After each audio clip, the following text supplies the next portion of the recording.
Well, hey guys, we are back for another Riley's Cocktail Hour Joey edition. Riley's still out of commission. When will he be back? Who knows? But fortunately, he has a wonderful brother taking over for him in the meantime. So today we're going to make you another simple recipe because simple is good, right? Anyone can make it. You don't have to have like the most fancy bar setup to actually do it, which I think is pretty cool. So today we're going to make you my classic maple old fashioned.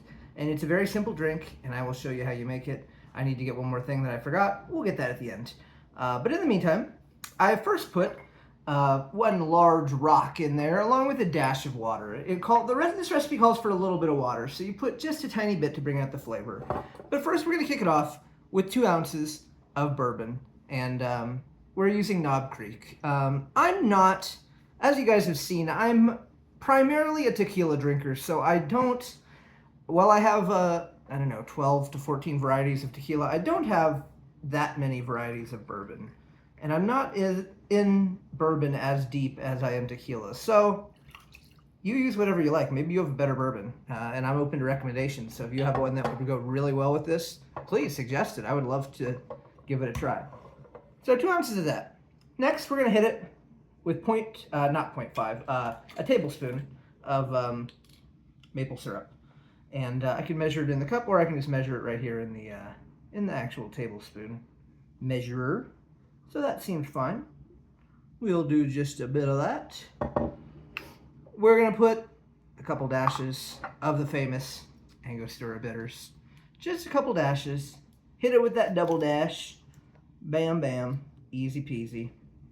And now the drink is looking a little something like this. We're gonna give it a nice little stir, like so. Delicious. And then I'm going to hit it with one more ingredient. Let me grab that real quick. 1 quick second, please. And that, of course,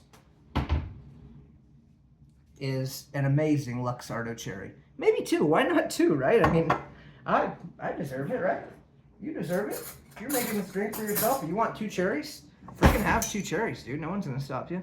You could have 3 cherries. Who cares?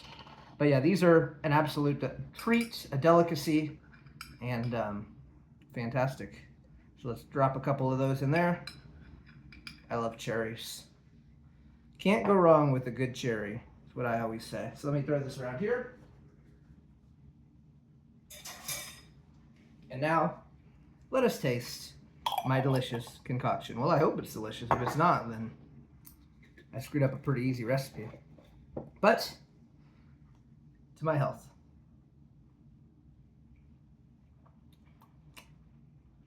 Yep, that is a quintessential old-fashioned. It tastes exactly like an old-fashioned should. Nothing flashy. Again, I feel like this is a very middle-of-the-road bourbon, so perhaps if I made it with something a little nicer, it'd be even better. I don't order a ton of old-fashions, but I do like whiskey, I like bourbon, and every once in a while, I do enjoy one. And that's me tonight. I'm going to enjoy this maple old-fashioned. For me, I'm going to give it an 8.5 out of 10. Perhaps with a slightly better bourbon, it could be elevated more. But it also just depends what you like. I like tequila. Maybe I'll try to make it. So let me show you guys here. I have, so El Tesoro, which is a tequila brand, did a collaboration with Basil Hayden, who makes bourbon. And so I have this, which is Reposado tequila aged in bourbon barrels. Now I wonder if this would make a good old-fashioned. Perhaps that will be my next recipe. Who knows? But until then, my friends, thank you very much for watching. That's just my 2 cents, and we'll see you in the next video.